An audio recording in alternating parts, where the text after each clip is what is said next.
Hello children, good morning. This is Ma'am Angela. Let's start with the same chapter समास. आज हम समास का दूसरा भेद पढ़ा रहे हैं आपको. बहुव्रीहि समास. ज़रा ध्यान से समझिएगा, ये समझने वाला भेद है.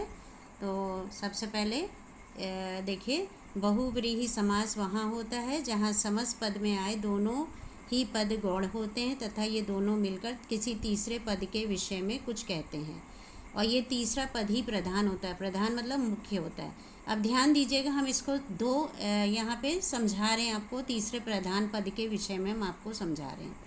उदाहरण देखिएगा, नीलकंठ का यहाँ पे दिया हुआ है.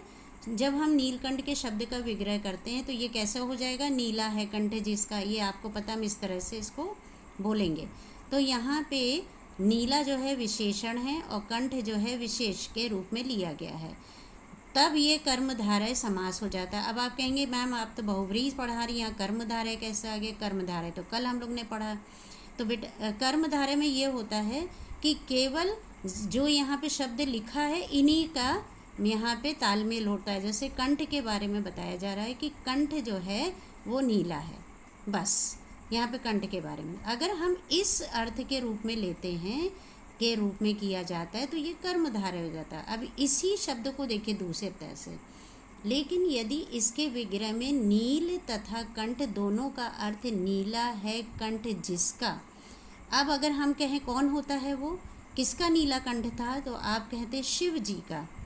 तो अगर कोई तीसरा हम पद ले लेते हैं और वो प्रधान होता है यानी मुख्य है, विशेष है, तो यहाँ पे यही शब्द जो है ये बहुव्रीहि समास का उदाहरण बन जाता है. ठीक है. तो यहाँ पे क्या है, तीसरा पद यहाँ पे मुख्य हो गया.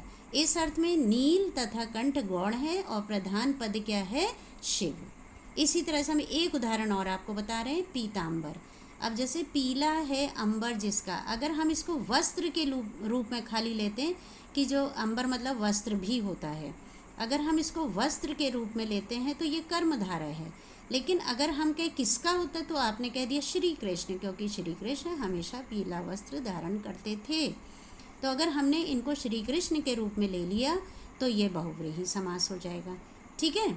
इसी तरह से देखिए, ये सारे ये हैं समस्त पद, ये इनका है विग्रह और ये है प्रधान पद.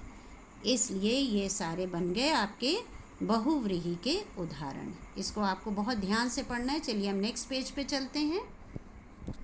ये है देखिए, चतुर्मुख, तिरंगा, जितेंद्र. अगर हम ये सब इनका विग्रह करते हैं तो ये तीसरा पद आपका यहाँ पे प्रधान हो जाता है. हम इनके बारे में बात कर रहे हैं.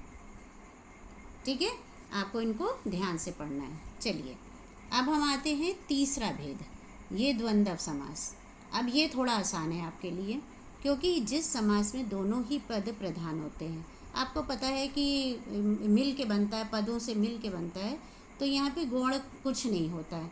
और ये द्वंद्व समास जो होता है, इनको जोड़ा युग्म समास भी कह सकते हैं हम, क्योंकि ये जोड़ से बनता है.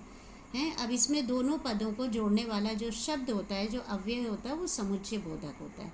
आपको समुच्चय बोधक आपने क्लास 8 में भी पढ़ा हुआ है. अब ये देखिए, ये और जितने लगे हैं ये सब समुच्चय बोधक है, ये जोड़ने वाला काम करते हैं. तो अब जैसे ये अन्न जल है, अन्न जल को हम जब अलग करते हैं तो अन्न और जल. अब जब हम इनको हटाते हैं, और का लोप हो जाता है, यहाँ देखिए लिखा हुआ लोप हो जाता है. जब हम इनको हटाते हैं तो ये समस्त पद बन जाता है.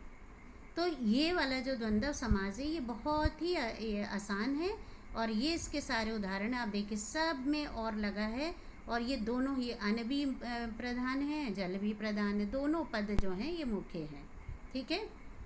इस तरह से आजकल आटा दाल ऊंच नीच, जितने नदी नाले, पति पत्नी, बच्चे बूढ़े, भीम अर्जुन, ये जितने हैं ये सारे देखिए, इनके दोनों पद प्रधान हैं, दोनों पद.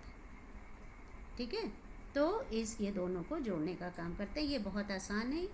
और अब आपसे रिक्वेस्ट है कि इसको आप दोबारा ध्यान से देखिएगा, समझ के, और जो भी हम आपको असाइनमेंट देंगे उसको ध्यान से करिएगा. और आपको परिभाषा पता चल गई, कौन सी परिभाषा, मैं परिभाषा ही भी लिखने को दूंगी.